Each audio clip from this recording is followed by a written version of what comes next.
One must learn to listen, not to what a civilization proclaims, but to what it swallows.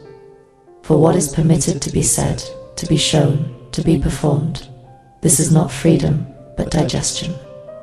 Every epoch feeds upon its own negations, transforming rebellion into ornament, blasphemy into relic, and desecration into advertisement. What appears as an affront to sanctity is merely the choreography of sanctity's insatiable stomach. Here lies the great deceit of the age, that permission disguises itself as peril, and transgression disguises itself as transcendence, when, in fact, both are already metabolized in advance. The crowd applauds the inversion of the cross, the defilement of banners, the mockery of prophets, yet in applauding they nullify the sting. The obscenity, once sharp as a blade, becomes dulled in the theater of approval. For once it is staged, once it is expected, once it is allowed, then it is no longer truly obscene. It is food. The sacred devours its supposed defiler and grows stronger in the act.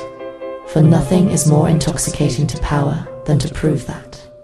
No wound can pierce it.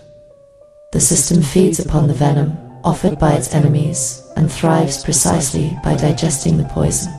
Thus emerges the pathology of our time, semiotic autoimmunity.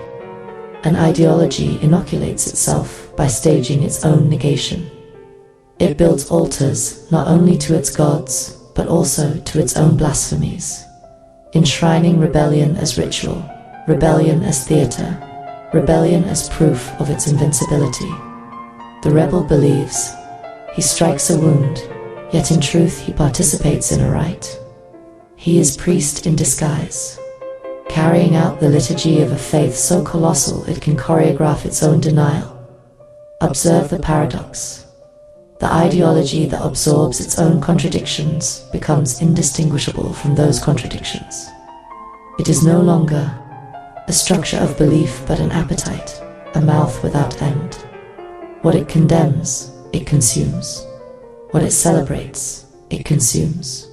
What it silences, it consumes. The distinction between sacred and profane dissolves, replaced by the single act of swallowing. Thus faith becomes stomach, and stomach becomes faith. And here the vertigo begins. If every rebellion is permitted, then every rebellion is false. If every blasphemy is consumed, then blasphemy no longer exists. What remains is a void disguised as plenitude, an endless respiration of tolerance, inhaling dissent and exhaling approval. The spectacle is total. Freedom is displayed in order to be caged. Transgression is performed in order to be neutralized. The rebel dances within the perimeter of his prison, mistaking applause for liberation. But is this not the most terrifying discovery? That rebellion survives only as permission. That desecration is not desecration, but pageantry. That every scream of defiance has been scripted by the very order it opposes. What is left for the one who seeks to cut through, when every cut is already part of the choreography? He finds himself dissolved in advance, absorbed, digested, sanctified. His blade no longer severs, it nourishes. In this abyss, meaning itself collapses. For if faith feeds upon its own profanation, then faith and profanation are one. If rebellion feeds the system, then rebellion is indistinguishable from obedience. The alphabet erases itself, letter by letter, until only silence remains. Even silence is consumed, sanctified, applauded. Nothing escapes.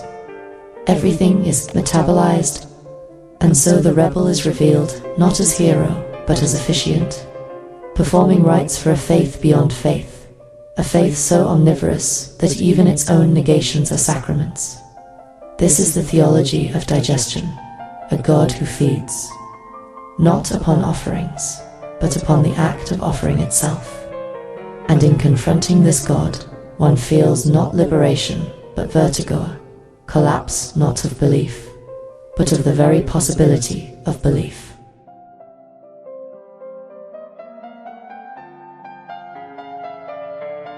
To read the raw excerpt discussed in this video, along with a more detailed analysis, please visit our Substack page at https://substack.com/@AETHYRICPHRONTISTERY.